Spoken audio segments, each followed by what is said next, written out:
Day 4. Meditate on the right things. Your thought life shapes your emotional life. What you think about day in and day out will eventually affect what you feel, how you act, and even how you relate to God.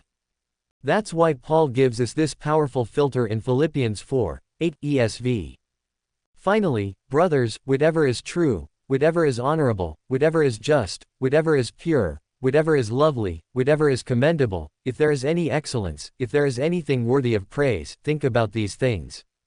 Why? Because anxiety often flows from meditating on the wrong things like fear, failure, and future what-ifs. It can also come from what we feed our minds with every day.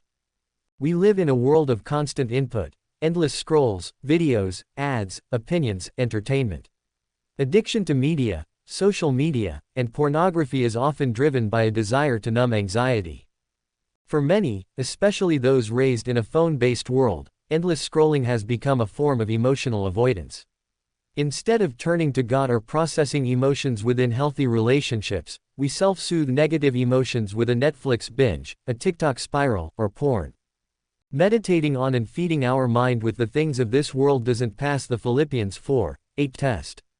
These things are not always true, not always pure, rarely lovely or praiseworthy. So we have to ask ourselves honestly, what is my media diet doing to my mind? Consuming content that's shallow, negative, impure, or worldly doesn't just distract us, it conforms us. As Paul writes in Romans 12:2 ESV. Do not be conformed to this world, but be transformed by the renewal of your mind, that by testing you may discern what is the will of God, what is good and acceptable and perfect. Worldly content creates and reinforces mental patterns of fear, comparison, insecurity, and anxiety. Jesus warned us that sin begins in the heart and mind. Matthew 15:19 ESV says, "For out of the heart come evil thoughts, murder, adultery, sexual immorality, theft, false witness, slander." But when we intentionally meditate on what's true, noble, pure, and excellent, we renew our minds and realign our hearts with God's. This is why we must fill our minds with God's Word. Joshua 1:8 ESV says, "This book of the law shall not depart from your mouth, but you shall meditate on it day and night, so that you may be careful to do according to all that is written in it. For then you will make your way prosperous, and then you will have good success."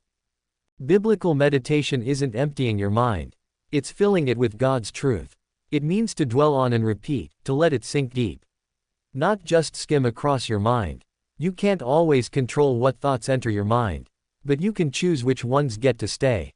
Reflection questions. What are you meditating on lately, fear or truth? How does your media diet compare to Philippians 4:8?